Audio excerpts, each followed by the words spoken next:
will find that many of our riders get accident, or sometimes their family members are sick, but it is very difficult for them to access that funds to pay bills. That's why you might find someone has committed a crime because he will be enticed to carry a package that has a criminal activity inside, then he'll be arrested by the police officers. So with this card, Your Excellency, no one will be pushed to the end so that he can commit a crime to get money to pay for the hospital bills of his or her relative.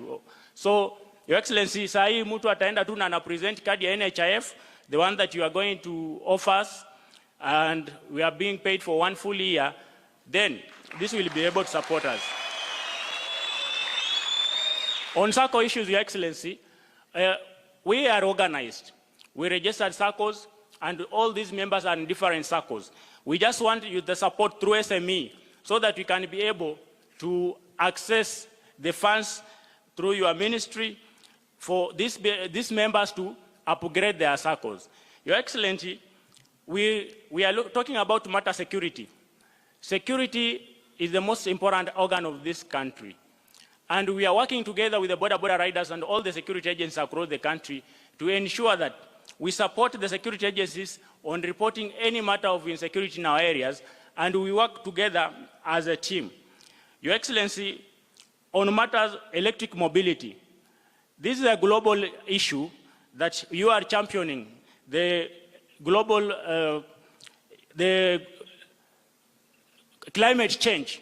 Your Excellency, you were in Paris and we were watching you very keenly. You spoke so passionate about electric mobility.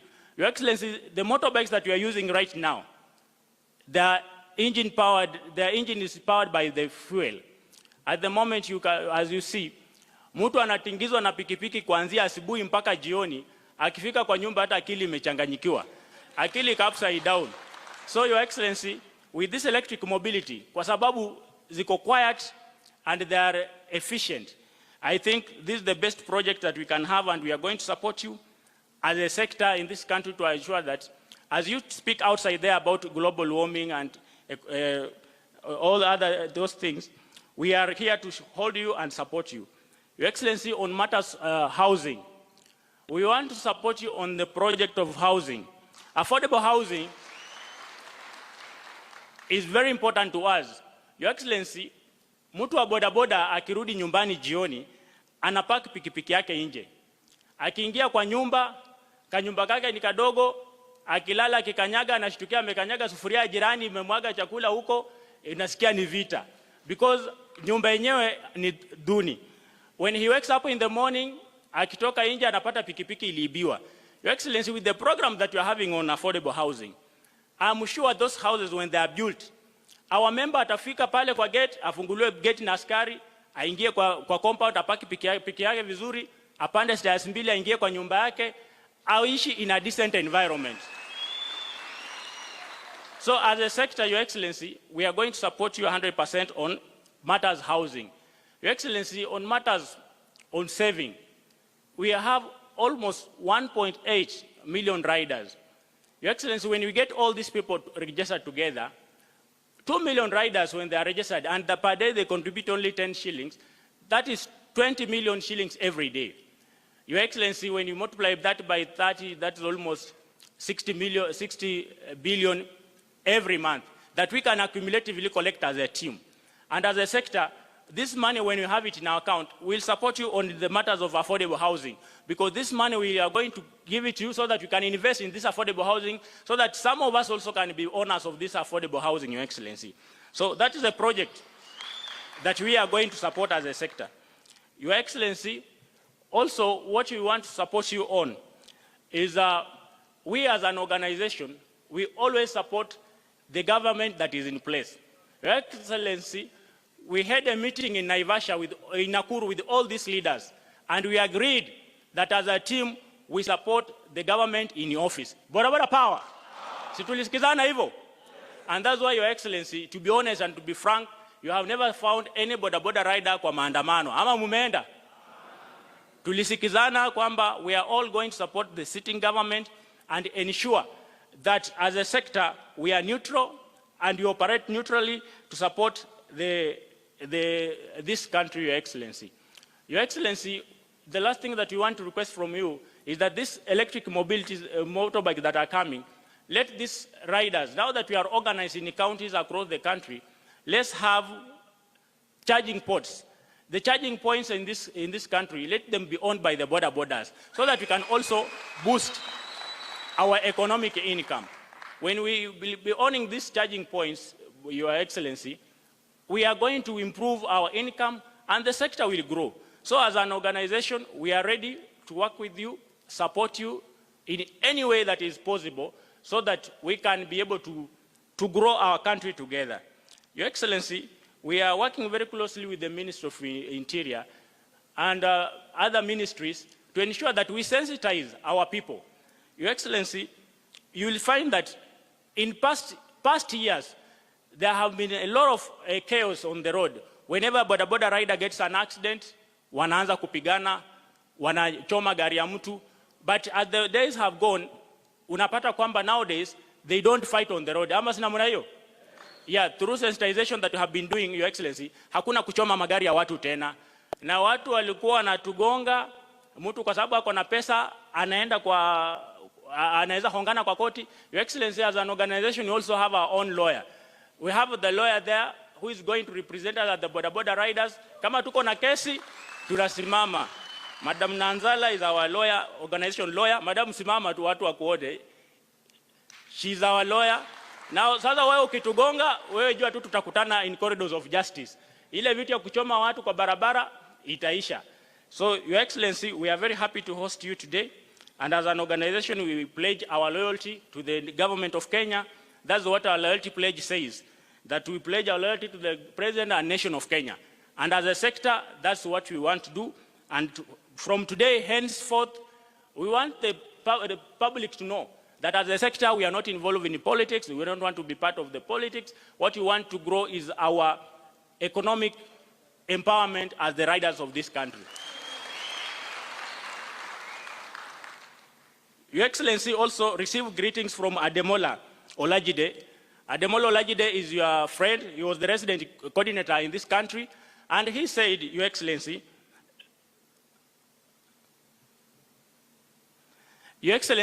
received greetings from Olajide Ademola. He was the resident coordinator for UNFPA here. When he was here, he sincerely supported us as an organization to achieve where we are. And he was there, he said that you just give him an appointment of 10 minutes. He will fly in here.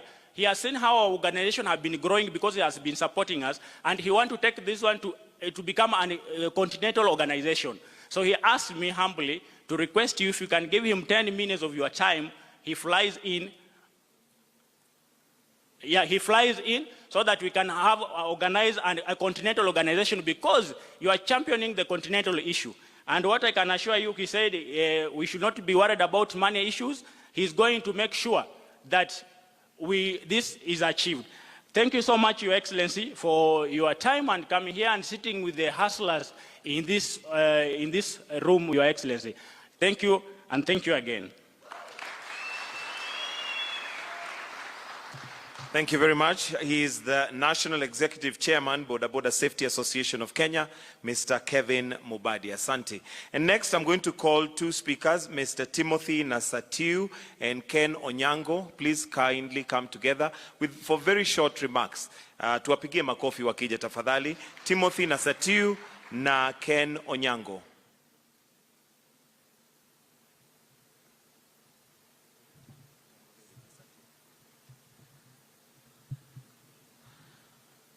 Boda power. Your Excellency, Dr. Samuel Ruto, our governor, mawaziri ambayo wako hapa, viongozi wa bodaboda, hamjambo. Mimi kwa majina naitwa Thomas Lesatin, na mimi nimetoka Samburu kule. Tulikuwa na Excellency our president pale Uwamba tukifanya mchango ya Catholic, na hii serikali mimi naomba our president, wale viongozi ambayo walikuwa wamebebwa na ile administration ya Matiang'i ambayo wako hapa leo, sisi hawa sio viongozi wa bodaboda, I am the National Boda Boda Chairman for Umbrella Boda Boda Association of Kenya. Wale vijana ambao wanaongea hapa kwa niaba yetu, wanaongea kwa sababu wako na cartels ambao walikuwa wamekaa mbele yao, ambao wanawasukuma kuleta karibu na wewe. Sisi tulisimama na wewe. Ni sawa.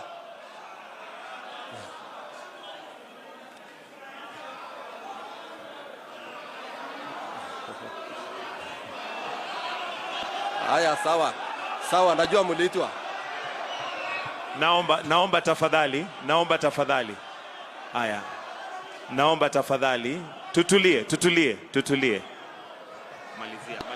Malizia. Haya, kwa heshima ya rais, najua kwamba sisi hatukupata nafasi ya kuleta members wetu hapa. Tutaalika rais kwa mkutano yetu ya Umbrella Boda Boda Association of Kenya kwa sababu sisi tulipigania hii serikali. Asanteni sana na Mungu awabariki. Maana rais, ile kazi ambayo unafanya sisi tunaunga mkono. Asante.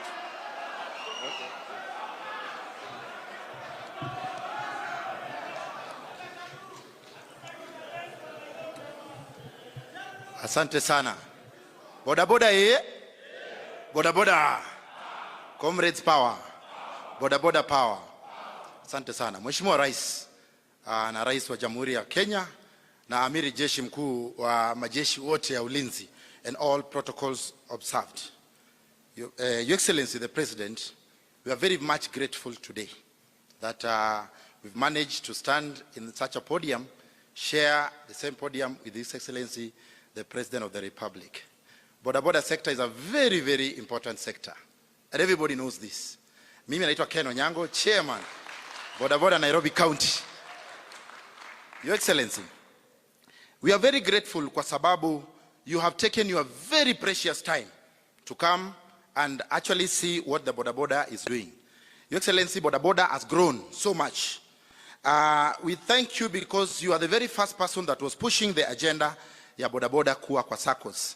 And as we're speaking today, Boda Boda are in SACCOs. Simuko kwa SACCO? Your Excellency, we are so very much grateful kwa sababu kwa sisi kuwa kwa SACCO, Mheshimiwa Rais, ulitusaidia na ile inaitwa Hustler Fund. Hiyo Hustler Fund, Mheshimiwa Rais, ukitaka kujua wale watu ulisaidia Boda Boda. Wapi makofi ya Rais? Kwa sababu Mheshimiwa President, tulikuwa tunatumia mafuta ya 700 hadi 800 kuendesha pikipiki. Na saa zile hatuna pesa, tunachukua kwa Hustler Fund 500, tunadunga mafuta. Ikifika jioni tunarudisha. Saa hizi mimi nilianza na 600, saa hii niko 2500. Nyinyi mko ngapi? Na tuna grow. Wale watu walikuwa wanasema ati watachukua loan ya Hustler Fund na walipi. Sisi Mheshimiwa Rais tulisema washindwe kwa jina la Yesu. Manake umekuja na program ya kutusaidia. Mheshimiwa Rais, kuna training ambayo imekuwa ikiendelea na watu wa NTSA na naona Director General yuko hapa. Mheshimiwa Rais, tungependa kuomba tu tafadhali hii training ambayo inaendelea ijumlishe kila mtu. Kwa sababu leo ukiangalia Mheshimiwa Rais, hawa viongozi wa bodaboda ambao wako hapa, with all due respect tunajuana. Lakini kuna wengi ambao wako huko nje Mheshimiwa Rais ambao hawakujumuishwa hapa, lakini tungependa next time wajumuishwe wote. Si hivyo? Jambo la tatu na pengine litakuwa la mwisho, Mheshimiwa Rais. Umeleta electric bike. Na wewe ndio umekuja na hii initiative ya electric bike. Mheshimiwa Rais, kama tunatumia mafuta ya shilingi 700 kuendesha pikipiki ndio biashara yangu iendelee. Na electric bike Mheshimiwa Rais ni shilingi 200 kucharge betri run the whole day. Hiyo ndio ile project yako ulisema kazi ni kazi, pesa mfukoni. Sasa 500 inarudi hapa kwa mfuko.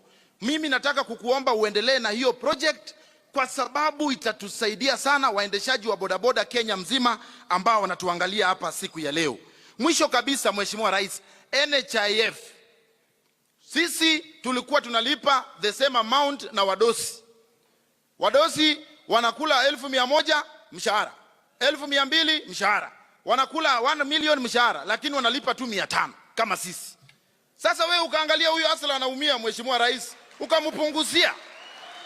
Sasa tunalipa shilingi 300 Mheshimiwa Rais, na chairman wa bodi ya NHIF ako hapa. Wapi makofi ya chairman? Sitasahau kuongea juu ya gavana wetu wa Nairobi.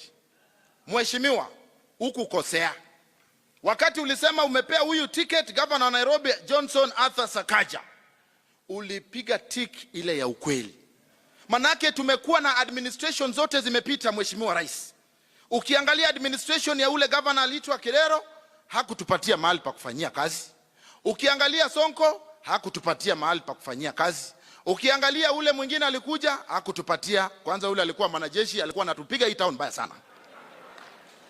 Lakini Mheshimiwa Rais umetuletea Sakaja, hata hajamaliza mwaka moja kwa ofisi. Ukiingia hii town, places have been marked, bodaboda wako na mahali pa kufanyia kazi. Wapi makofi ya governor?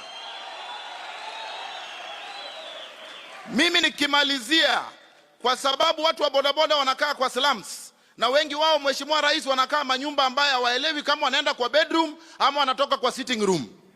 Nataka kukuomba hii housing project, ni vile mimi siko mbunge, ningeipitisha huko na niseme yes mapema asubuhi na mapema. Manake tunataka tuishi kwa nyumba zetu. Na hii housing project sisi bodaboda huwa tunatoa kama ni 50 ama ni 100 ili tuweze kujijengea. Na sasa ukienda hapa, there are successful stories ya watu wa bodaboda ambao wanaishi kwa manyumba yao kwa sababu ya kukaa ndani ya sako. Kwa hivyo wakati Mheshimiwa Rais utatusaidia, ukisimama hapo mambo itakuwa sawa. Mungu akubariki. Rais wa Jamhuri ya Kenya, mcha Mungu, kijana chapakazi. Wapi makofi ya rais? Asante sana. Na sasa niruhusu Mheshimiwa Rais nimwalike gavana wa Nairobi Johnson Arthur Sakaja. Makofi ya gavana.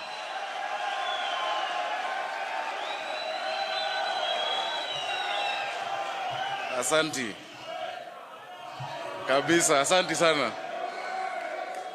Thank you. Nafikiri hiyo ni timu ya Nairobi. Asante. Your Excellency President William Ruto, mawaziri, my brother Kipchumba Murkomen na dada yangu mkubwa Susan, waziri wa afya, PSS, NHIF chair, NTSA chair, madere, wanaboda. Bwana asifiwe. God is good and all the time. Wow. Leo ni siku ya furaha sana, Your Excellency. Tukiwa hapa as Governor of Nairobi, it's my pleasure to host you and to host this team today. And we thank you for joining us and for taking your time to look at this sector. Vile wale wameongea mbele yangu wamesema, bodaboda riders are an essential part of Nairobi's travel arrangements. We cannot do without them in this city. We ask them to buy our medicine, they take us to work, they pick up our children from school, and they get the goods to our customers. And it's not just the services that they offer, but we must remember that this industry generates jobs. Not just jobs in Nairobi, but throughout the country. Kuna mechanic, kuna mtu wa spare part, kuna mtu wa kusafisha. The ripple effect of this industry is really great. So, Your Excellency, the time you're spending here is huge for our economy. Your Excellency, despite the importance, na wewe ni mwanasiasa, mimi ni mwanasiasa, Murkomen pia unajua hawezi ingia bila hawa watu. Lazima ujue njia ya kuishi nao. But despite that importance and the importance of the riders here today, they have not always been respected. We've seen motorcycles impounded every day. We've seen delays in organizing financing for those willing to train or to buy a bike and to start the business themselves. We've seen delays in organizing them within their circles where they need to regulate themselves and to weed out those who don't follow the rules. And we have not done enough previously to train our riders or to teach them the business skills they need to succeed. Your Excellency, in the few months that I've been in office, I'm very grateful that we already agreed with the NTSA to establish 4 more centers. Waithaka, Vocational Training Center yetu ambao iko, Kangemi, Dandora na Mathare, kusaidia kuwa train kupata license from our VCT centers. Ili waweze kupata license, NTSA wamesema wanatupatia accreditation na hata kutusaidia kupata kama ni magari ama hizo pikipiki, ili ule ambaye kwa barabara ako na license yake. Na tumekubaliana pia, because we've been very clear since we got into office, that we need to bring order, dignity, opportunity to the people of Nairobi. When it comes to the border economy, we can bring that order, we can bring that opportunity and dignity only by regularizing how boda sector is working. Vile nilingia kwa ofisi, Your Excellency, unakumbuka, one of the first things we did ni kurelease pikipiki 2,000 ambazo zilikuwa zimeshikwa. These bikes had been impounded, bikes za mahasla. Kwa sababu mtu sijui amevuka vibaya ama amefanya nini, bike inawekwa, mtu anaambiwa 20,000 shillings. Your Excellency, hiyo ni jembe yake. Bila hiyo baiskeli, bila hiyo pikipiki haiwezi fanya kazi nyingine. And I said sio utu kunyang'anya mtu jembe yake. Akirudi nyumbani ataambia nini watoto? Ama ataambia nini mama? Because every day the bike remains impounded, it's a loss that we could not afford. That is why it was a priority, na tunazidi kufanya na hao kazi. And that is why, Your Excellency, we've also been consulting closely with the boda sector in Nairobi. Tumekubaliana kufix routes, tumekubaliana pick up and drop off points ambazo ziko labeled na Kena kwa hiyo team na wale wote wa Nairobi in their different circles, Your Excellency, ili wafanye kazi. Tumewakubalia, kwa mfano, walikuwa wanaambiwa wasiingie town. Na nikuuliza, kwani ukisema boda isingie town inamaanisha town ni ya watu wana gani? Kwani town ni ya wadosi peke yao? Tukasema bora kuna mpangilio, kuna njia unatumia, kama ni LSLS unajua vile utaingia, kama ni Moi Avenue, kama ni Kenyatta Avenue, na pale ya kudrop mtu wako na pale wa kupick. Lakini wale ambao wanapeleka chakula in that labeled bike ambayo nyuma iko na hiyo container, kama mtu ameoda chakula KCC na umwambie asimame Tomboya, si chakula itakuwa baridi. So hao wanakubaliwa kwa mpango wafike mpaka pale wana deliver hiyo chakula, because there is big business, there is big business over there. So, Excellency, just to touch on now 3 areas, if you allow me. Number 1, it is important that we instill proper road safety. And I'm very happy that the CS for transport is here and NTSA. Na ndugu zangu, tafadhali hii tusikilizane. Hii tusikilizane. Nyinyi mnajua vile tumefanya kazi pamoja. Your Excellency, nimekuwa patron ya chama ya widows, mabibi ya wale ambao wamekufa kwa sababu ya bodaboda. Yeah? Huyu mtu unaona, traffic light is a suggestion. It's a suggestion to you. Red inamaanisha go na green inamaanisha go faster. Haiwezi kuwa hivyo. Roundabout unaenda anti-clockwise. Unachagua route yako. Your Excellency, tafadhali utoe amri kwa traffic commandant, tukifanya pamoja na sisi, because traffic management is devolved, that tuwe tu na subira. Si ndio? Ndio tusaidiane. Hataki kila saa tunaolipia bills za hospitali, tunasaidia watoto wenu mmeacha mayatima. Hiyo dakika 5 unajaribu kusave, jameni, inachukua maisha yako yote. So we must be very careful on that, on the issue of road safety, ili tuwe na order. Ya pili, mimi naomba, kwa sababu kwa county hizi tutasema, ukiwa na bodaboda lazima uwe ndani ya sako.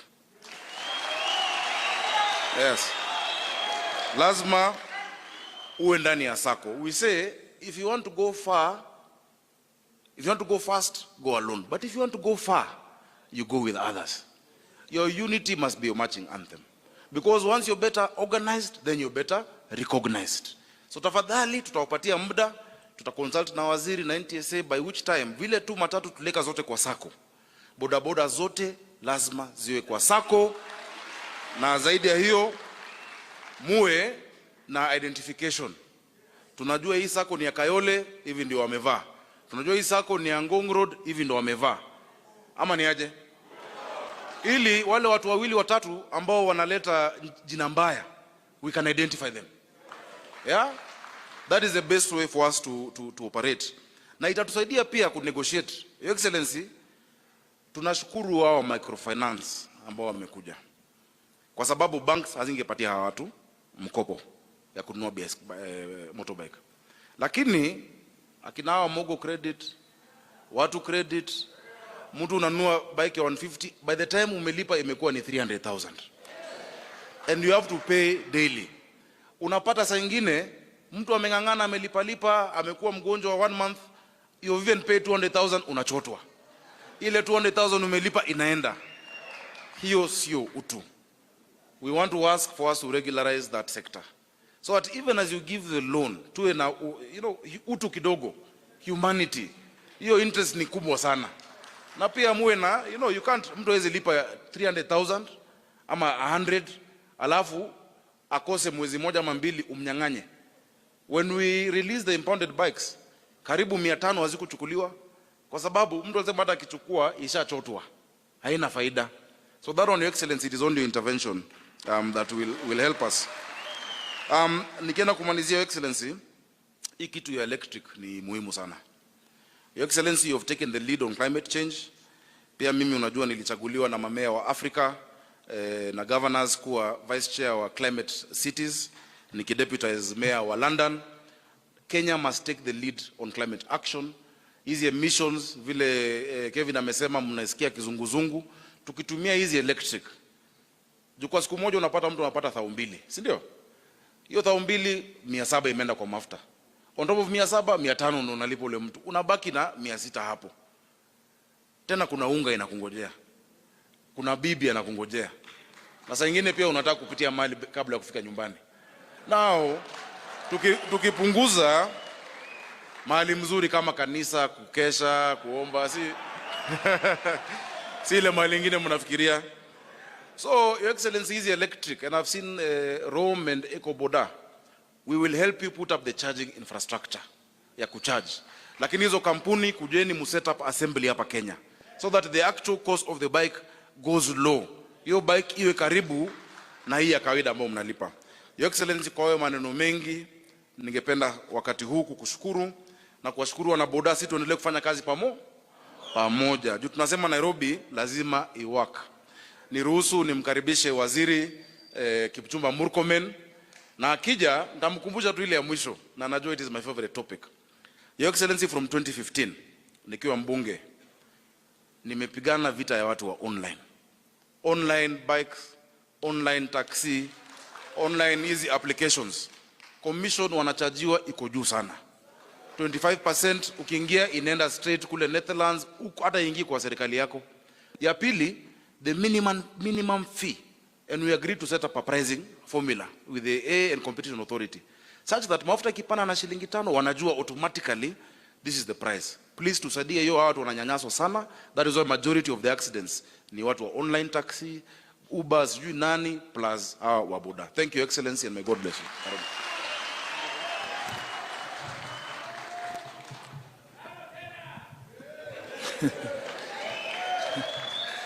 Your Excellency, the President of the Republic of Kenya, Dr. William Samoei Ruto, my colleague, CS Health, Honorable Susan Akumicha, my friend and the Governor of City of Nairobi, Mheshimiwa ndugu yangu Johnson Sakaja, my PS wenye wako hapa, especially PS Transport, PS Roads, PS Public Health, and PS Health. Pamoja na Your Excellency, viongozi wengine wenye wako hapa, chairman of the various parastatals wenye wako hapa, represented the County Commissioner Nairobi, and many other distinguished guests, na wana bodaboda wote, amjambo. Amjambo tena. Mheshimiwa Rais, kabla sijasema machache na kukukaribisha, ningependa kukaribisha dada yangu ambaye tumeshirikiana pamoja kuhakikisha ya kwamba hii program yenye unasikia tunaendesha siku ya leo iweze ikawezekana kupitia mpango wa bima ya afya. Na ningependa sasa kukaribisha Mheshimiwa Susan Akumicha aweze akanena machache, kisha ni kukaribisha Mheshimiwa Rais. Pigieni makofi Waziri na Akumicha. When she came to office, Your Excellency, she had a little bit of weight, but I'm told she's telling me where she's the minister, there are some characters she's fighting there. She has already lost weight. Karibu.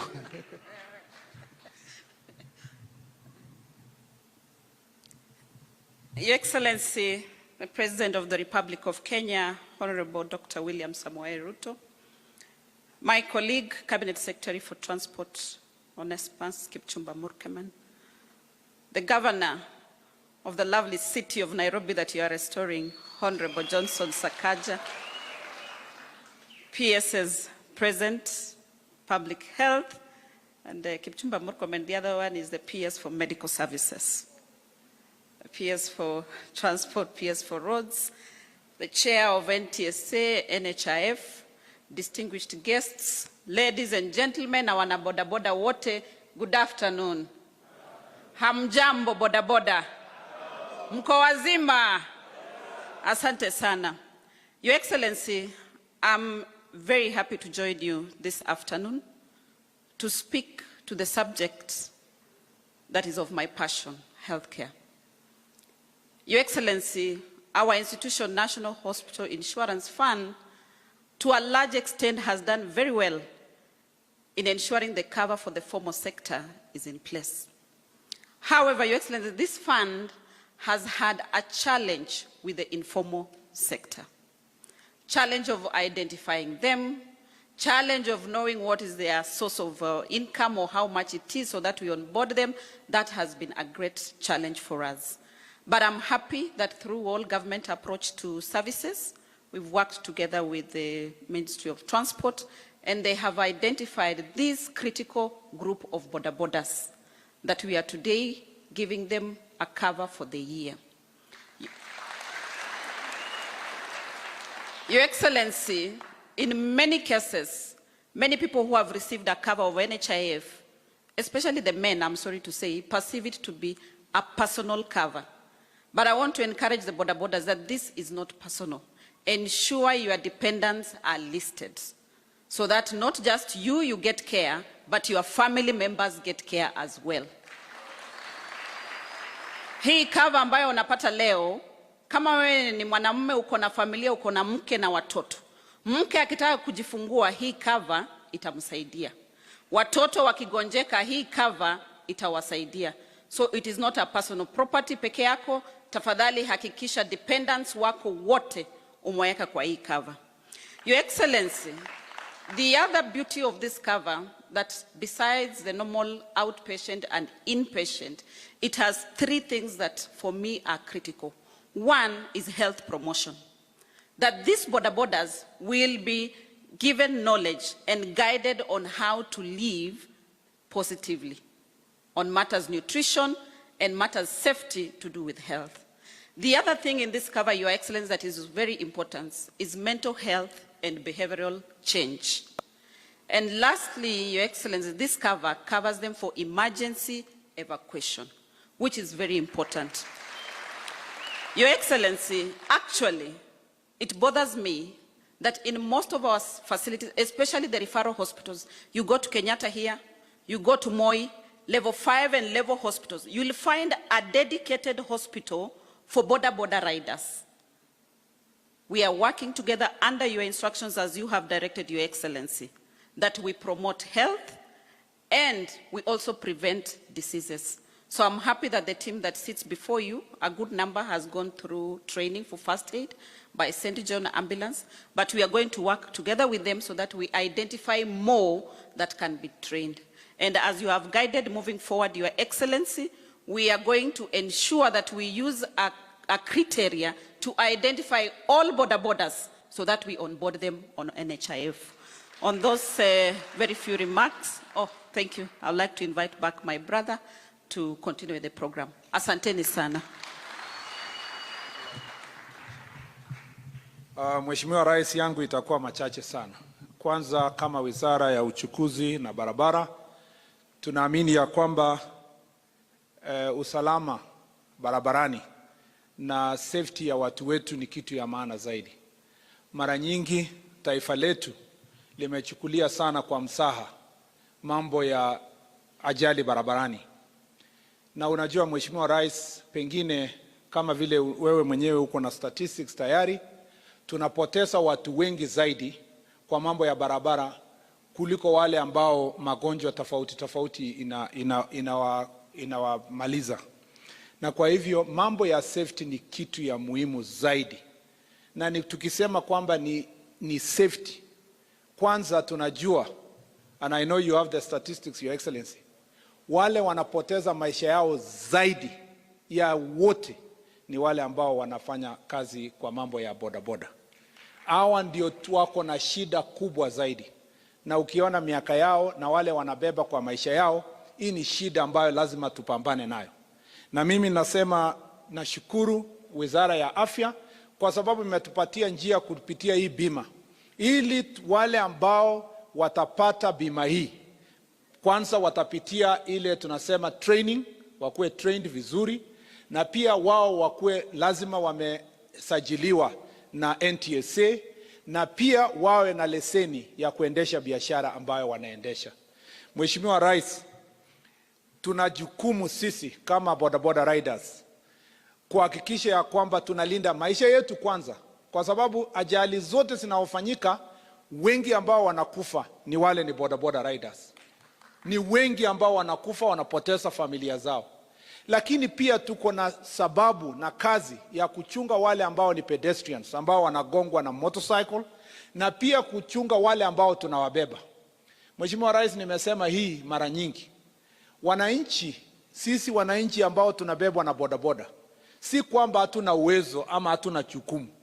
Wewe ukiona mwenye anakubeba ni kama yeye anaenda vibaya, anaendesha vibaya ama amelewa, wewe uko na jukumu ya kumwambia hapana, sitaki kuendelea na hii bodaboda, ninaweza kushuka nibebwe na mwingine ambao anafanya vizuri, kwa sababu si bodaboda wote ambao hawafuati sheria. Kuna wale wachache ambao wanaharibia jina hii sekta ya bodaboda, na sisi kama wizara jukumu letu ni kuleta order katika hii sekta ya bodaboda. Ya pili, Your Excellency, umesikia kwamba tuko na 117,000 bodaboda riders ambao wanafaidika kupitia hii bima. Kweli, ni kweli kwamba watu wameniuliza maswali mengi. Hata ukienda kwa mtandao saa hizi ama uende kwa simu yangu, kuna wengine wananitumia message kusema kwa nini sisi hatuko kwa KICC. Kwa sababu ni njia gani tulifikia wale ambao wako hapa? Mlipitia njia gani? Wengine pia wanasema pengine kwa sababu siku hiyo hao walichaguliwa, pengine ilikuwa kisiasa ama kinjia nyingine. Mheshimiwa Rais, mimi nataka kukupatia hakikisho. Sisi tutahakikisha kwamba kila mmoja ameshughulikiwa. Tuweze tukahakikisha kwamba sauti ya kila mmoja imesikika. Niliona ule ndugu yangu anaitwa Saita na Satin, alipoongea hapa alipigiwa kelele kidogo. Pengine angekuja na timu yake wangempigia yeye makofi. Kwa sababu kwa kila sekta, wacha nisikie, kwa kila sekta mimi najua kama waziri ninaongoza watu wenye wako na tofauti groups tofauti. Mimi nitahakikisha wote wameletwa ndani, tuwashikishe pamoja. Hii bodaboda sekta ikuwe timu moja ambaye hakuna mtu atasema niko chama hii ama iko group hii. Mheshimiwa Rais, wewe ulinichagua, nimeshakuwa sasa waziri. Siko siasa tena. Sijali mtu akiwa Azimio ama ako kwa Kenya Kwanza. Nataka kuhakikisha kila mmoja ameletwa ndani kwa hii safari ya kuhakikisha. Na ili kuweza kufikia hapo, Mheshimiwa Rais, kama vile ulishatushauri hapo kando, hapo awali, tunataka kuhakikisha kwamba kila bodaboda rider akue kwa sako fulani. Tutafikiana na county governments ya kwamba itakuwa ni watu wangapi kwa kila sako, minimum ya watu wangapi, na tutahakikisha hawa wote wanakuwa registered kwa county zao. Hii uwezo ya transport ya last mile ya bodaboda ni ya county government. Kazi yetu kwa national level ni kuwasaidia kwa safety na kwa standards, ili kuhakikisha wote tunasonga pamoja.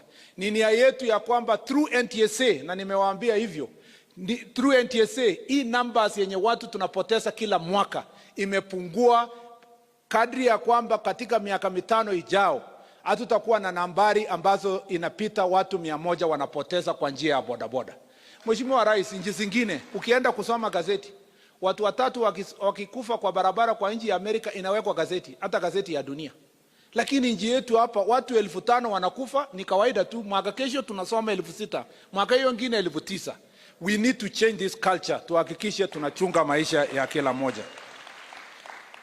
Your Excellency, nikimalizia ninataka kusema ya kwamba Mheshimiwa Gavana ameongea vizuri. We need to distinguish motorcycle riders who are working for companies and delivering goods on behalf of companies and where they go, na wale wanabeba wananchi, na kila mmoja wao apewe ile area yake ya cooperate na njia yenye atafanya kazi, so that tuendeleze hii biashara ya bodaboda, kwa sababu inatusaidia sisi wote. Ya mwisho, electric motorcycles, Your Excellency. Unajua siku ile uliongea kwa Embu, mtandao iliwaka, wakasema sasa huyu rais amekuja na hekaya ya Bunwasi.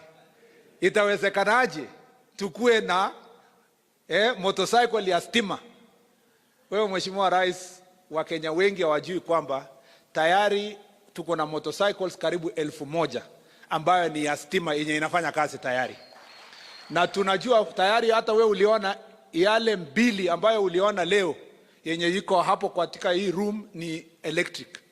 Na faida yake ni kubwa sana, kwa sababu motorcycle rider ataweza kupunguza ile, kama angetumia 7,000 kwa siku, atakuja sasa kutumia tu 2,000. 200. Kama angetumia 700 kwa siku, atatumia 200. Your Excellency, this is the future. This is the revolution. It helps us to save, but also, Your Excellency, it helps us to save fuel. We will no longer need money, ili dollars yenye tunatuma nje, lakini pia inatusaidia zaidi, Your Excellency, kuhakikisha tume save the environment. So there are 3 ways we save. We save money to the pockets, pesa mfukoni ambayo ulitupromise kwa campaign. Tuna save environment yetu kuhakikisha pollution imeenda chini, Your Excellency. Alafu mwishowe tunaweza pia kusave kwa dollars ambayo tungetumia kununua mafuta kutoka nje, kwa sababu ile stima tunatumia ni stima yetu, na stima yetu kwa dunia mzima inajulikana. Nchi yetu is being powered by clean energy 92%. Let us take advantage of this resource to make a difference. And I believe, Your Excellency, when we bring as our ministry, most of my colleagues have signed the cabinet memo on e-mobility. In the next 2 weeks or so, we will make sure that it comes to the cabinet. Through your office, Your Excellency, you will guide us. Ile incentives tutapatia hawa, ile taxes tutaondoa, kuhakikisha kwamba tuko na electric motorcycles. Wewe mwenyewe kama champion ya clean energy, Your Excellency, we want to say we will support you in this program. You made us so proud in Paris, Your Excellency. Uliongea kama wewe na ukasimama kama wewe, na tunaamini ya kwamba you will deliver for this motorcyclists and you will make a difference in our country. Tunakusupport na tunasema asante sana. Kwa hivyo mimi nimefikia mwisho wa ujumbe wangu. Kwa sasa poleni kwa Kiswahili changu ambayo iko hivi, lakini nitajihakikisha kwamba by the time inafika mwaka 2-3 hivi tutakuwa tunaongea Kiswahili sanifu. Kwa sasa ningependa tusimame sote tumkaribishe Mheshimiwa Rais aweze akahutubia kikao hii. Karibu Mheshimiwa Rais.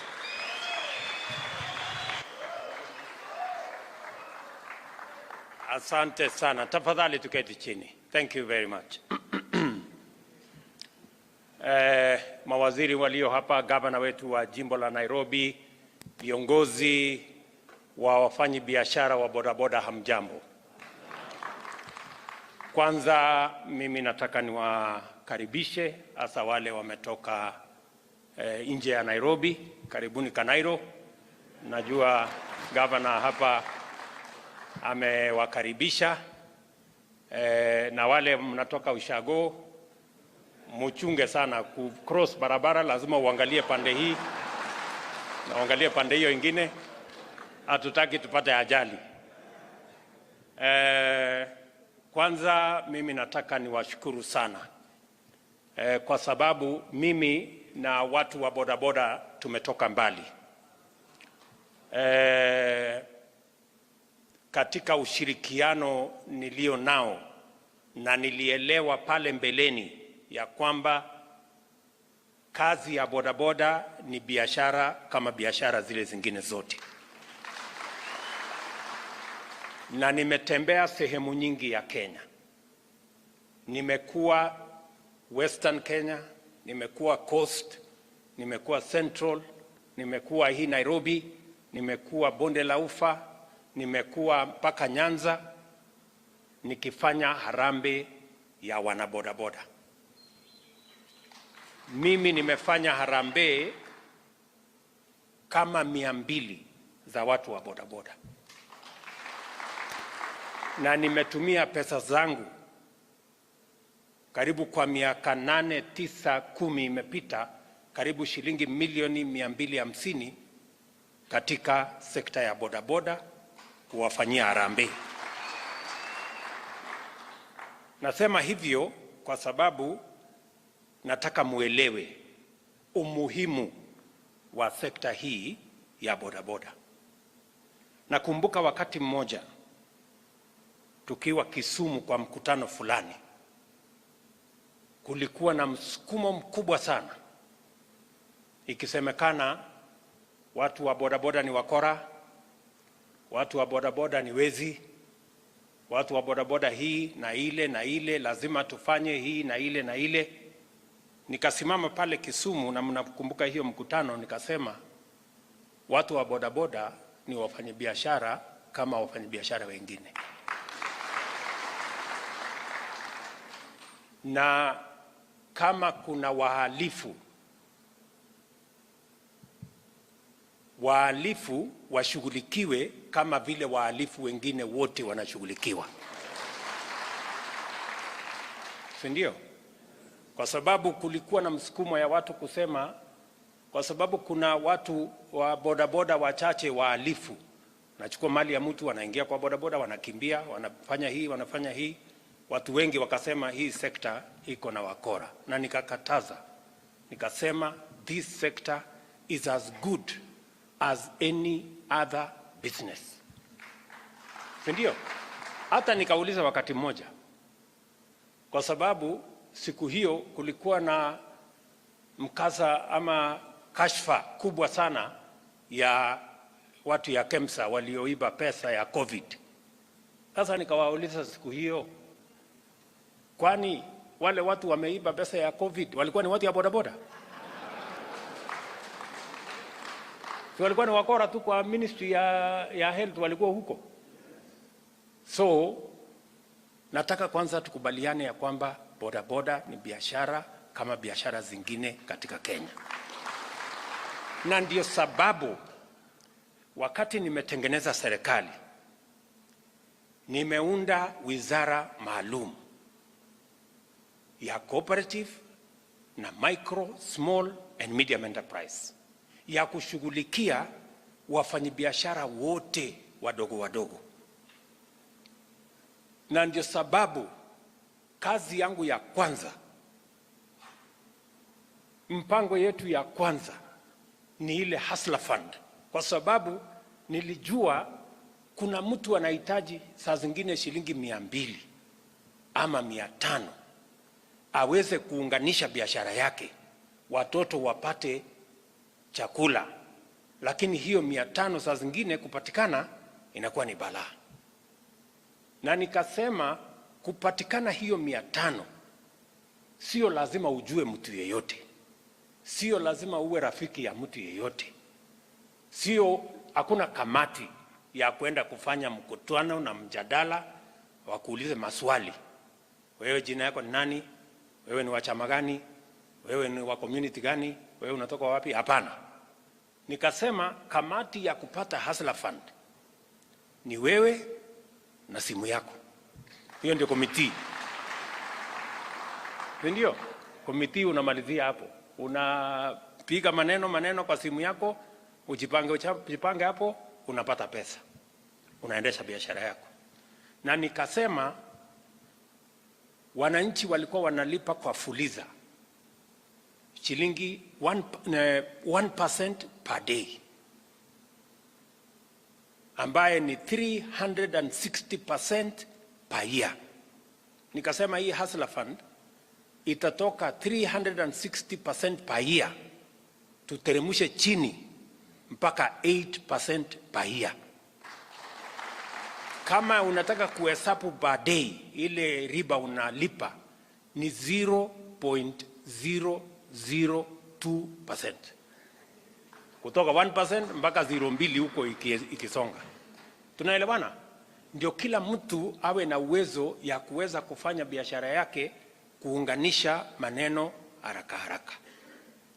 Saa hizi tumelaunch pale Embu awamu ya pili ya Hustler Fund, ambaye sasa itashughulikia wenzenu, itashughulikia wale sasa watu wako kwa vikundi, na kundi inahitaji minimum watu 10. Kufikia sasa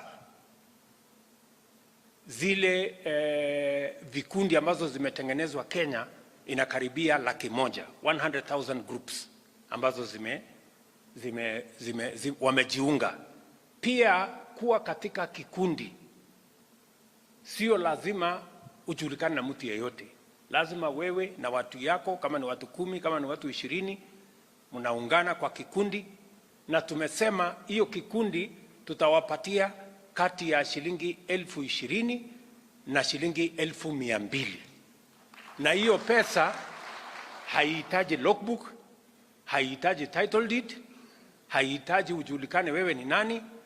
Ile mtandao itashughulikia kujua wewe ni kiwango ya aina gani. Tumehakikisha ya kwamba everybody's credit rating can be achieved without pushing people to corners where they have to look for collateral. We are changing the collateral mechanism in Kenya so that it is dependent on everybody's creditworthiness, on everybody's behavior. Kama wewe ni mtu mungwana ambaye ukikopa pesa unalipa, kesho ukikopa unakubaliwa kukopa mara 2, kesho kutwa unakopa mara 3 na tunasonga. Mimi nataka niwapongeze wa Kenya. Kufikia sasa kwa muda wa miezi chache, maybe 7 months, wa Kenya wamechukua pesa kutoka Hustler Fund shilingi bilioni 31. Ninyi mnaelewa? Watu milioni 7.1 kila siku wanakopa kwa Hustler Fund na kulipa. Wanakopa, wanalipa. Wanakopa, wanaendesha biashara yao. That is, uko ndio mimi nataka tuelekee. Mimi nataka niwaulize nyinyi wana bodaboda. Nitaongea na nyinyi baadaye. Sababu gani tunataka nyinyi mkue katika sako? Kwa sababu tunataka tuwapange vizuri mkiwa ndani ya sako.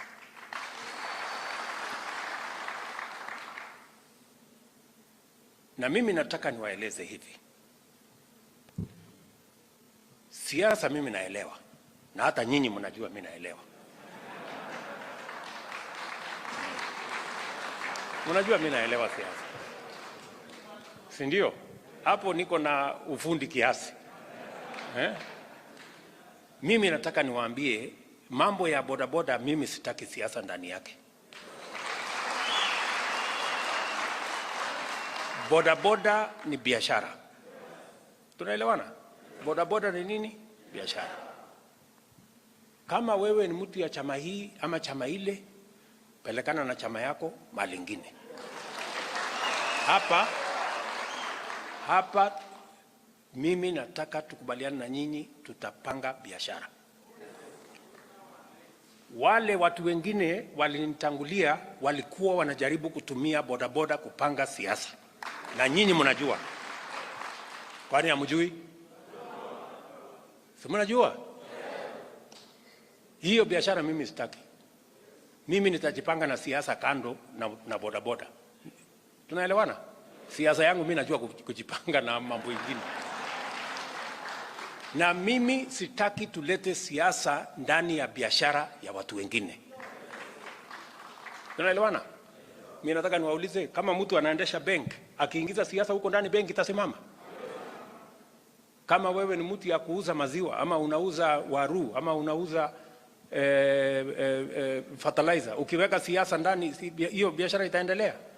So my friends, mimi nataka mnisikize vizuri. Maneno ya siasa tusiweke kwa hii biashara. Kila mtu Sisi ni nchi ya demokrasia. Kila mtu apeleke siasa yake mahali anajua. Tukikutana vile tumekutana, tunaongea biashara. Finish.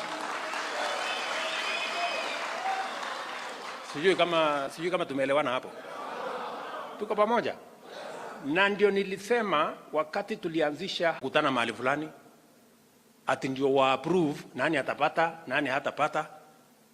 Ati ndio mtu aende keti pale anipigia kura, wewe huku nipigia kura, wewe ni wa community yangu, wewe ni wa community hii, wewe hapana. Sijui kama tunaelewana my friends. Tuko pamoja? Na ndio leo Hustler Fund imechukuliwa na Wakenya from every corner of the Republic of Kenya, bila ya kujali nani alipiga kura wapi. Hiyo ndio Kenya, kwa sababu serikali mimi naendesha ni serikali ya Wakenya wote. Sijui kama tunaelewana. Na mimi ikifika mahali ya bodaboda, mimi sitaki nyinyi mnisaidie kwa mambo ya siasa. Hapana. Nyinyi mniwache, mimi nitangangana. Kazi yangu kama rais sio ati nyinyi mnisaidie kupanga siasa. No. Mimi kazi yangu ni kuhakikisha nyinyi mnapata nafasi ya kufanya biashara, watoto wenu wasome, mujiendeshe, kwa sababu that is the commitment that I have to the people of Kenya as president. Tunaelewana my friends? Wewe utapiga kura yako vile unataka. Tunaelewana? Hiyo ni juu yako, sasa utajipanga vile umejipanga. Maneno hapa tunaongea ni nini? Ni biashara. Tumekubaliana hapo kwanza? Tumekubaliana? Wacha niwaambie sasa maneno vile ilivyo. Sikizeni.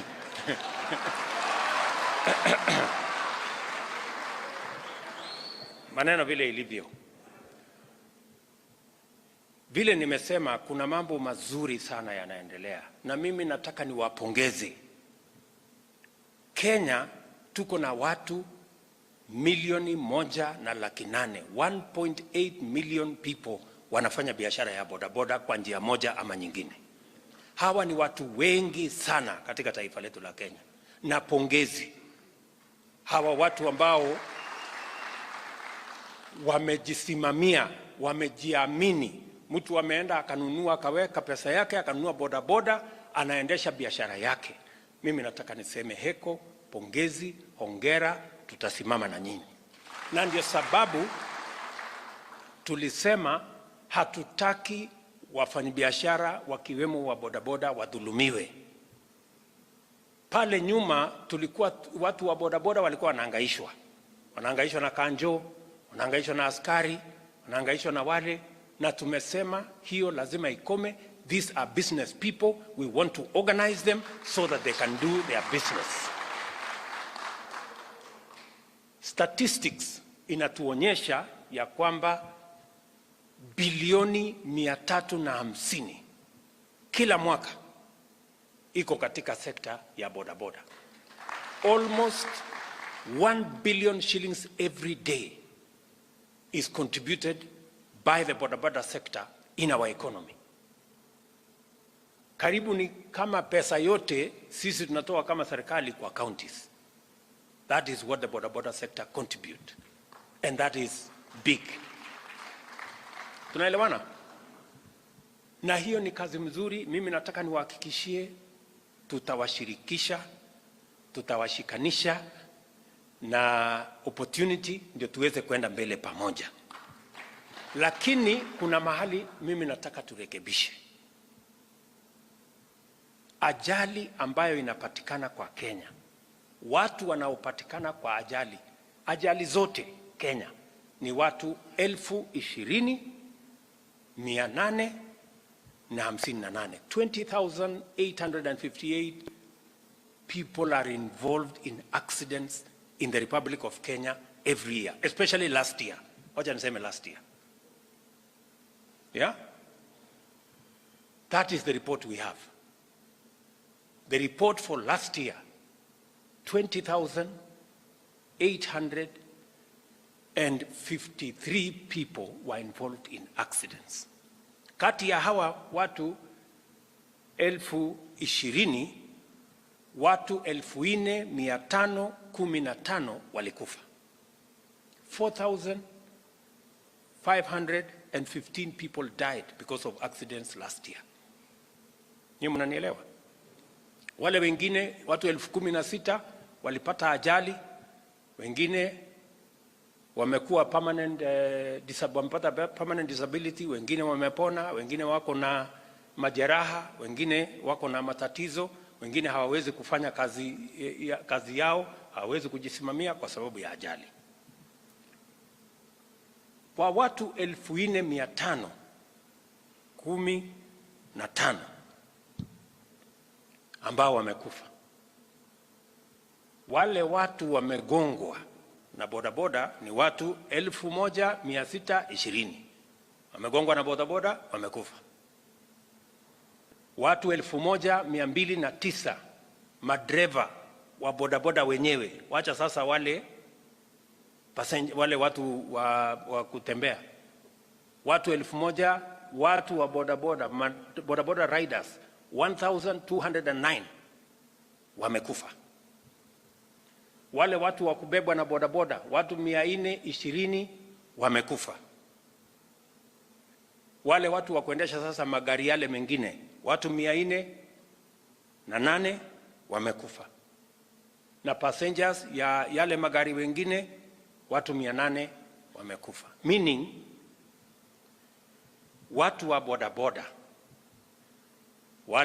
wale watu wamegongwa, wale watu riders wenyewe na wale wa kubebwa, watu zaidi ya 2,300 wamekufa kwa sababu aidha kuwa driver ya bodaboda ama kuwa passenger barabarani amegongwa na bodaboda ama mtu wa kubebwa na bodaboda. Hapo ndio mimi nataka na nyinyi tushirikiane ili tupunguze maafa ambayo yanatokana barabarani na maafa yanayotokana na biashara ya bodaboda. Tunakubaliana hapo? Mimi nataka niulize nyinyi, watu 2,300 kukufa, wakiwemo bodaboda riders, wakiwemo wananchi wa kutembea barabarani ambao walikuwa na shughuli zao, na wale ambao tumewabeba kama watu ya bodaboda, watu 2,300. Si hapo ni maneno ambayo lazima tufikirie na lazima tushughulikie. So mimi nataka tukubaliane na nyinyi, and that is why niliuliza tufanye hii mkutano, kwa sababu mimi nataka nyinyi na wale wengine wote ambao wako katika hii sekta, nataka tukubaliane vile tutafanya hii biashara muhimu ya bodaboda, tuondoe maafa, tuondoe na tupunguze ajali, na tupange hii biashara ikae ni biashara ambayo itasaidia hawa watu 1,800,000 ambao wako katika hii biashara. Tumekubaliana? So mimi nataka tukubaliane hivi. Ya kwanza, mimi nataka tukubaliane ya kwamba kwa sababu ajali inatokana mara nyingi ni kwa sababu wale wanaendesha bodaboda hawana leseni na hawajasomeshwa. They have no training and they have no license. Si ni kweli hapo? Tatizo kubwa ni kwamba watu wanaendesha pikipiki ya bodaboda hawajafanyiwa training na hawana leseni, ndio tunapata ajali nyingi. So mimi nataka tukubaliane na nyinyi. Tumeongea na watu wa NYS, nitaongea na wapo ya kwamba tuwe na training. Saa hizi tumeambiwa ya kwamba training ni shilingi 8,000 na leseni ni shilingi 3,000. Is that correct, watu wa NTSA? The license is how much? Shilingi 3,000 na 50. 3,000 na 50. 30-50. 30-50 ndio leseni. So mimi nataka tukubaliane na nyinyi, kwa sababu tunataka tusaidiane kwa hii biashara. Tunaelewana jameni?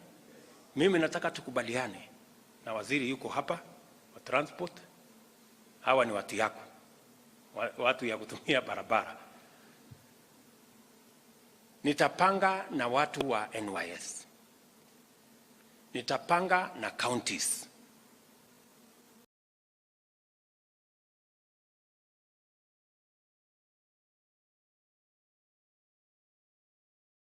nitaongea na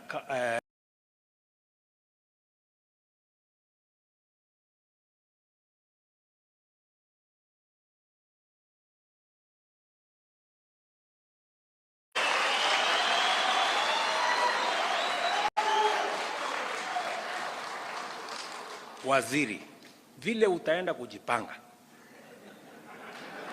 Sasa hiyo enda ujipange. Mimi nataka hii training na pamoja na license ambayo ni 10,000. Nataka tutoe 10,000 mpaka 2,500. Tukubaliane what NYS is going to do, what the ministry is going to do, what NTSA is going to do, so that tuweze kuhakikisha ya kwamba watu wanaoendesha pikipiki ya bodaboda, wanaofanya biashara ya bodaboda wako na training na wako na leseni. Sijui kama tumekubaliana hapo. Hapo sawa? Hiyo ni jambo la kwanza, so that we can reduce on accidents, on deaths, on injuries. We must train all our boda riders, and we must license each and every one of them. And I am proposing that the ministry and the government of Kenya is going to work with all the other stakeholders, including our county governments, including our members of parliament, so that the training and licensing should not exceed 2,500 from 10,000. Sijui kama tumekubaliana. Jambo la pili, ili pia tuweke nidhamu kwa watu wa bodaboda. Hatutaki biashara ambayo inafanyika kiholela, na hatutaki biashara ambayo wakora na wahuni wanaweza kuingilia, waharibu biashara ya watu wengi na imeharibiwa na watu wachache. Lazima kila mtu, vile tulikubaliana, kila mtu awe kwenye sako. Na mimi nataka tuelewane, hakuna mtu atalazimishwa kuwa kwa sako yeyote. Hakuna mtu lazimishwe ati lazima ukue kwa sako fulani. Na hatutaki ati sako iwe ni mahali ya mtu kuambiwa ili uingie kwa hii sako lazima utoe pesa fulani. Hapana. No. Hapana. Sitaki cartel. Mimi nataka sako. Na sako ni mahali mtu anaingia kwa kupenda. Sijui kama tumeelewana hapo. Yes, tunataka tuwe katika sako so that we are organized.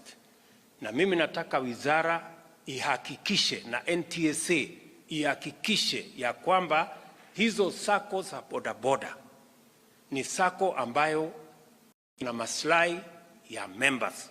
Sio watu wachache waende washikane watengeneze sako na waanze kucharge watu wengine ati ili uingie kwa hii sako toa 10,000, toa 5,000, sijui toa 1000 ngapi. Hapana. Tumekubaliana tuweke nidhamu, tuweke mpango ya sawasawa. Mumesikia vile governor wa Nairobi amesema kama sako itakuwa around stages na nini tuipangwe vizuri, so that we know, tunajua fulani ako ni mtu ya sako fulani, na huyo fulani pikipiki yake ni namba fulani, ndio tuweze kupanga hiyo sekta ikae chonjo na ikae sawa sawa. Tumekubaliana? Tuko pamoja? Jambo la tatu, nimeuliza watu wa St. John na nitauliza watu wa Red Cross ili ile masomo ambayo training ambayo bodaboda watapatiwa ili upate leseni, tuhakikisha kwamba watu wa St. John ama Red Cross wamewasaidia kuwasomesha mambo ya first aid na mambo ya emergency medical care, ili kila mtu wa bodaboda akitoka pale amesomeshwa vile ya kuendesha pikipiki, na vile vile amesomeshwa ikitokea ajali ni nini atafanya, ndio tuweze kuokoa maisha ya wananchi. Watu ya St. John, they are here, si ndio? Bwana mkubwa na chairman Bwana Ndungu. So tafadhali, let us move in that direction under the coordination of the Ministry of Transport.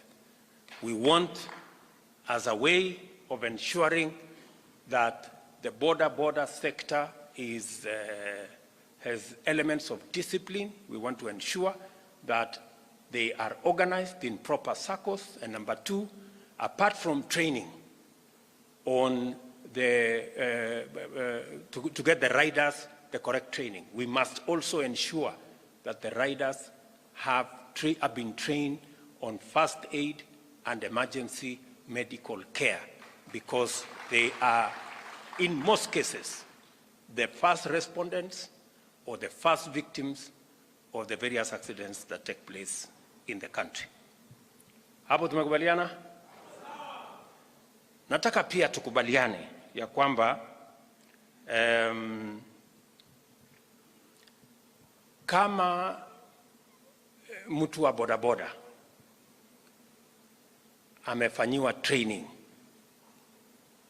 amepata leseni, amefanyiwa training ya St. John ama Red Cross ya first aid na emergency medical care, tumekubaliana ya kwamba we are going to identify 100,000 or thereabout.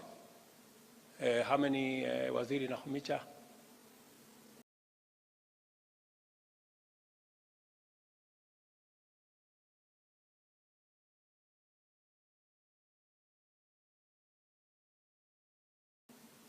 How many?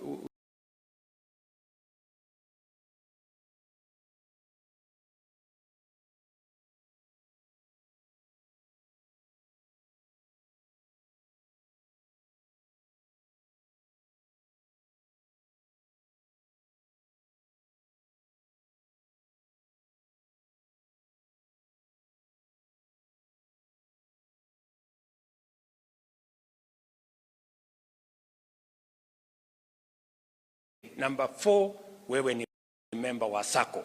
Bas, qualify, unapatiwa sasa. Number 5, unapatiwa ambayo italipwa.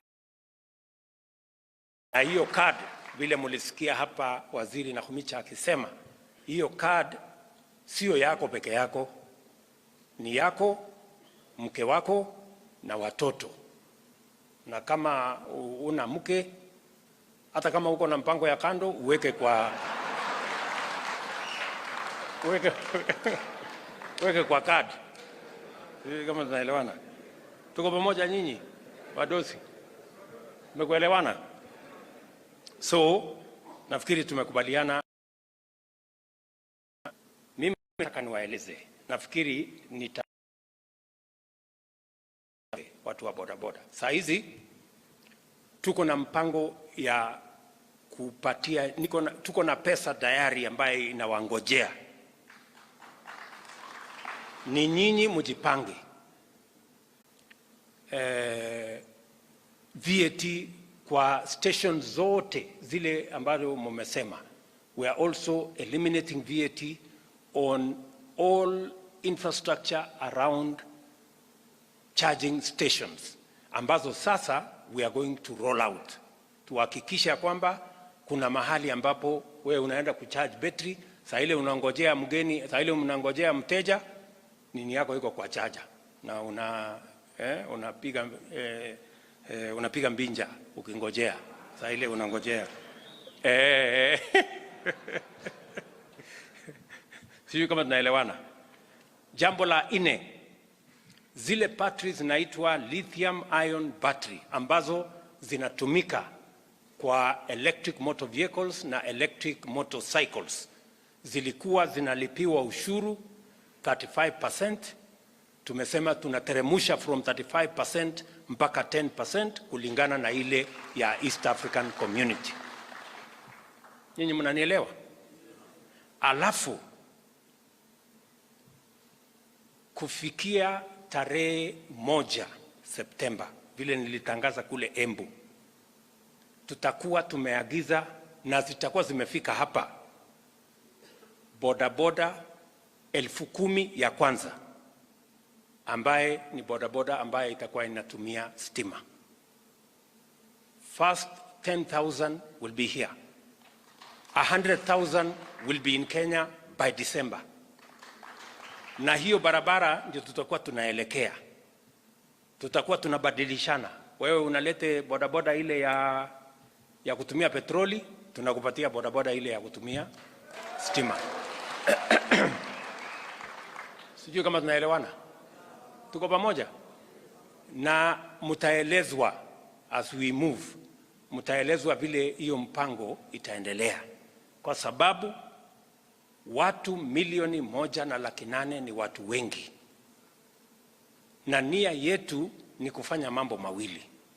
Ya kwanza ni kupunguza ile petroli tunaagiza ambayo tunatumia kwa kuendesha magari yetu na bodaboda zetu. Nataka mjue, tunatumia bilioni 60 kila mwezi kuagiza mafuta ambayo tunatumia. We want to reduce the amount of money we are using, the amount of foreign exchange actually we are using to import petroleum products by making sure that we transition from fossil fuel powered motor vehicles and motorcycles to electric motor vehicles and motorcycles. Tunaelewana? So tunataka kulinda foreign exchange ya taifa letu la Kenya as a first priority. Number 2, tunataka vile vile biashara ya bodaboda iwe ni biashara iko na pesa. Kwa sababu ile bodaboda mnatumia sahihi ya petroli na ile ya electric, tofauti kwa ile gharama unatumia kwa siku ni 68%. Kumaanisha kama ulikuwa unatumia shilingi 100, sasa utatumia shilingi 40. So utabakia na shilingi 60 uweke kwa mfuko uendeshe biashara yako. Sijui kama tunaelewana. Jambo la pili, hii electric motorcycle haina plugs, haina ile mahali ya kwenda kubadilisha sijui oil nini ya kuzungusha hapo. So kila mwezi utasave almost 30% ya ile pesa ungeenda kufanyia service. Sasa hakuna service, kazi yako ni kucharge na kuendelea mbele.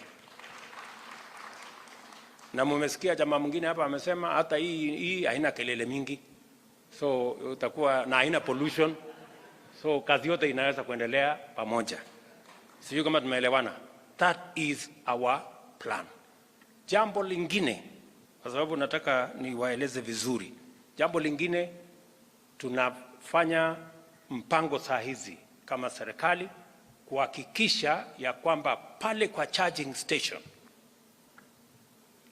station saa hizi ni malipo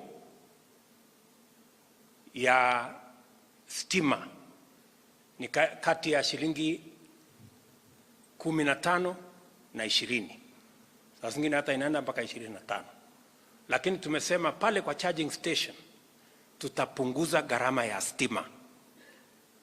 Ile gharama itakuwa juu zaidi ni shilingi 8. From 20 shillings tutateremsha bei ya stima pale kwa charging station ya pikipiki zenu mpaka $5, which is about 8 shillings. Kwa sababu tunataka kuhakikisha ya kwamba Number one, watu wengi wana transition kwenda kwa pikipiki. Number two, inaendeshwa in a manner that is going to make sure that it is cheaper to operate, and so that we can have cheaper transport that is environmentally friendly. Nyinyi mmenielewa? Mumeshikanisha hii maneno? Tuko pamoja? So, hiyo ndio mpango ambayo tuko nayo pamoja na nyinyi. Nafikiri mumenielewa vizuri. Kwa sababu siasa kidogo kidogo, hiyo tumemalizana na siasa. Si siasa tumemaliza? Ama nyinyi bado mko na siasa ya kufanya nini? Si tumemaliza siasa? Wakupata si walipata. Wakukosa si watangoja. Ama so tungoje huko mbele, tutaamukiana tena tuwekane mwereka, tujue nani atapata. For now, sasa ile kazi iko ni vile tutapanga Kenya iweze kwenda mbele. Nimesema tunataka kupanga biashara ya kila mtu iheshimike, na biashara ya kila mtu impatie mapato, kwa sababu kazi ni kazi. Sijui kama tumekubaliana ndugu zangu. That is our plan. Mimi nawashukuru sana kwa sababu sasa mumeelewa ya kwamba program ya housing ni program ya kulete bei ya nyumba ifikie mtu wa bodaboda anaweza kulipa mahali anaita kwake. Najua kuna watu wako na madharau sana. Wanaona mtu ya bodaboda tu ni mtu ya kukaa kwa nyumba ya matope, ni mtu ya kukaa tu pembeni huko. Mimi nataka niwaambie ya kwamba it is also a right kwa katiba yetu ya Kenya, kwa serikali kupanga vile wananchi wataishi in decent housing. Na hiyo kazi mimi nitakazana nayo, nitafanya bidii. Na hawa watu wananijaribu, nitawakalia ngumu. Kwa sababu Kenya hapana ya watu wachache. Si Kenya ni yetu sisi sote, my friend. Ama tunasemaje? Yes.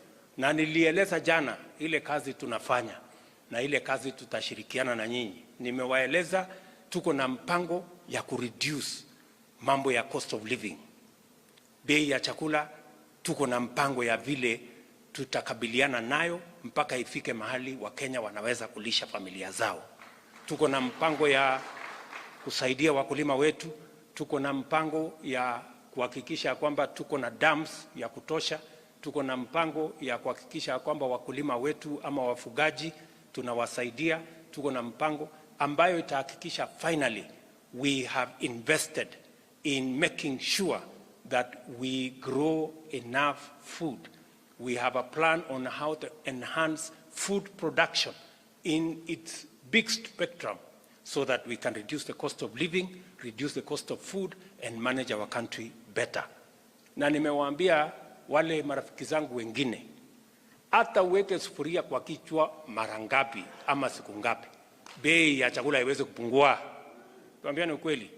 Pengine sufuria, pengine tupike nayo sufuria kwa kichwa ya mtu. So mimi nataka niwashukuru sana. Naamini tumekubaliana. Mimi nataka munipatia hakikisho kwamba nyinyi ni wafanyabiashara. Na mimi nataka nijue nyinyi ni wafanyabiashara ama wanasiasa? Nyinyi ni wafanyabiashara, sio? Si siasa kila mtu anajua vile ya kupanga. Na kila mtu atapanga na huko. So mimi nataka niwashukuru sana. I have committed, I have promised that we are going to work with the counties, we are going to work with the Ministry of Education so that we can have efficient training and make sure that this boda sector becomes a business like all other businesses. NTSA, Wizara ya Transport, you know what you have to do. And we are going to have another meeting in a couple of weeks, maybe a month or two, so that we can assess the progress we have made.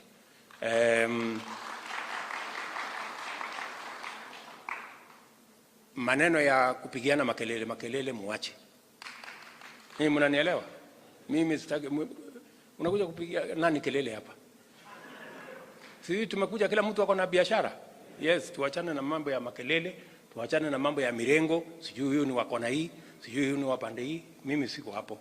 Mimi nataka I want us to sort out this sector so that people can earn a living, people can run their businesses and enterprises, and we can see how we can take this forward. Asante sana, mimi nawapenda sana, nawatakia baraka ya Mungu. Mkirudi nyumbani, salimia watoto wenu, familia zenu, na waambie tuko pamoja. God bless you. Thank you, Your Excellency. With your permission, we'd now like to have you launch Boda Care. If we can kindly just launch Boda Care. We have where is the remote? There's a remote which is right there, Your Excellency.